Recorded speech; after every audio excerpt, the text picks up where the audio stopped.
Boom boom kapow, ladies and gentlemen. That's the new intro for this game. This is the Dinosaur bringing you the second of a double header sent in by the lovely folks over at OG. So this game is going to feature Warren against our Terran player in the bottom right, Root Siege Mode. So we'll have to see Siege Mode Terran, very effective. I'm going to give you guys a little bit of cinematic fantasticness. Oh yes, those SCVs. You don't really get to look at them straight on very often. You know, they're quite the amazing creature in their natural habitat, mining those minerals away, just really going to town. Whereas up here we just have, oh ho ho, funky mounts. Let's use the arrow keys. These drones, as we get a nice ass-looking shot at them, their little flippity-flappity buttholes back there.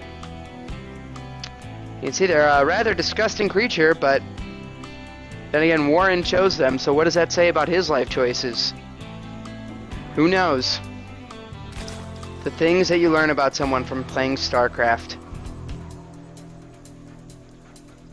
So I don't really know anything about this game, other than it is a StarCraft game between Warren and Root Siege Mode. So apart from that, you guys know as much as I do. So we're going to see here. Gotta work on that caster APM. You know, flipping through as many things. Yeah, I can read them all that fast because I am OP, you guys. Just OP caster APM. So we're gonna speed up. So it looks like he did scout the command center first, so that's gonna be nice and easy for him. Siege Mode is getting a gas, and so Warren goes ahead right into the third. And Warren adding on gas and a pool. Looks like he might be wanting to go for speedlings here. We'll have to see when he stops mining gas. Bunker going down at the front in plenty of time. No worries there. Second base done. Third base on its way. Going to be done very shortly. SCV checking for shenanigans, but no shenanigans to be found. These drones, as we are just speeding right along, and it looks like a third is going up for a Terran player. Really wants to get things going. He wants to bolster that economy. Still amazes me how much things have changed from Wings of Liberty to Heart of the Swarm.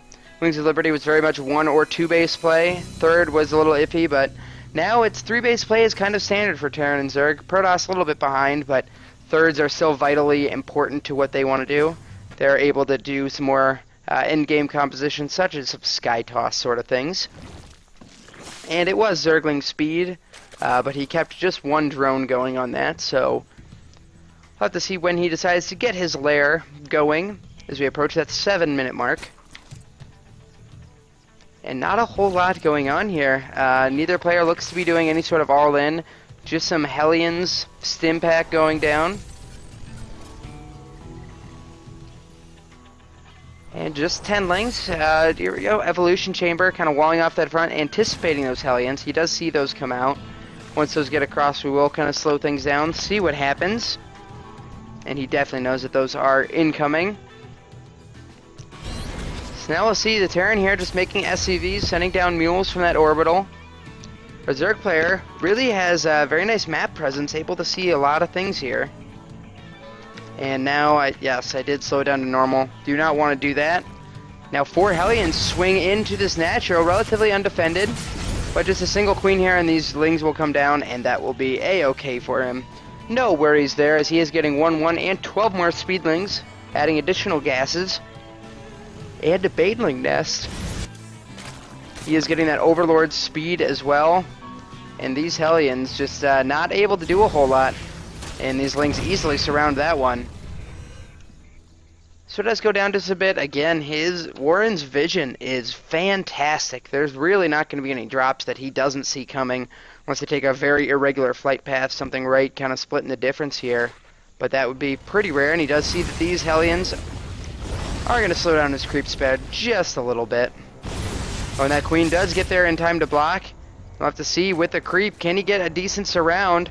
Warren's going for it, able to get one, and he decides that's good enough to hold him up, and he can just single attack this other one. Oh, and he will let it go, anticipating some more forces behind that. So now with this one, there's just simply nowhere that he doesn't know.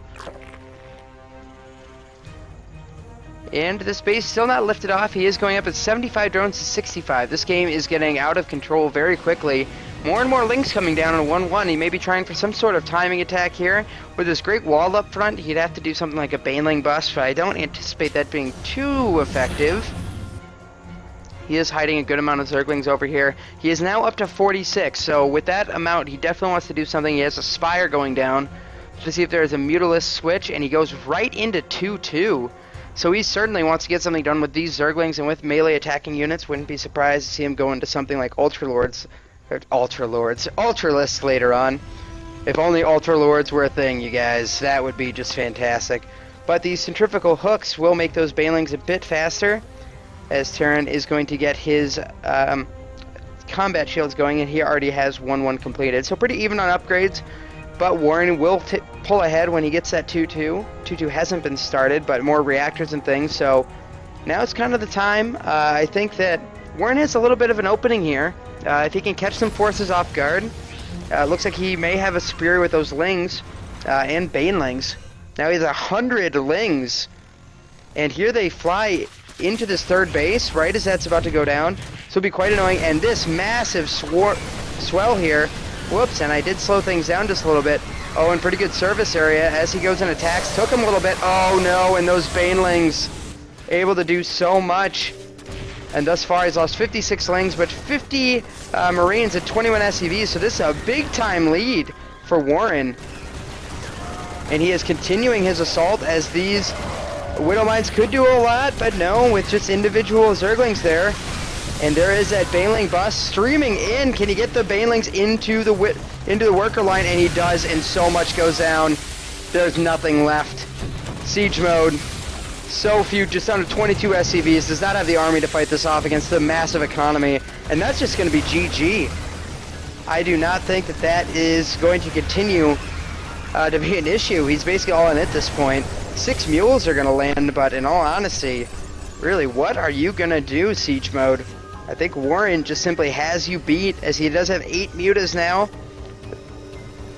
He can continue to harass there, as there's no missile turret over here in this mineral line that was taken out, so we'll have to see if he abuses that fact. But it looks like he is just going to stream in with tons of Zerglings here. That is a good amount. Oh, and tons of Banelings, and that's just a rage quit GG out of nowhere. In all honesty, Siege Mode was pretty much hosed. Warren had the up and up on him. And with these things, oh, I missed that, but absolutely great. That is Overgrowth, I believe, is the name of that spell. I always forget because it's so rarely used, but stopping the upgrades over here. Really key in maintaining that lead. And by the end there, he was just about to get 2-2, just barely away, and was going to go in for another timing. And that would have been absolutely fantastic for him. Plenty of bank. Really just a great victory here. Just Warren all of a sudden going into mass Ling and just catching Siege Mode off guard, able to do a ton of damage over here at the third, and Siege Mode never recovered. So that was a nice easy cast, nice easy win for Warren. So that will do it, you guys. This has been the Dinosaur with another cast.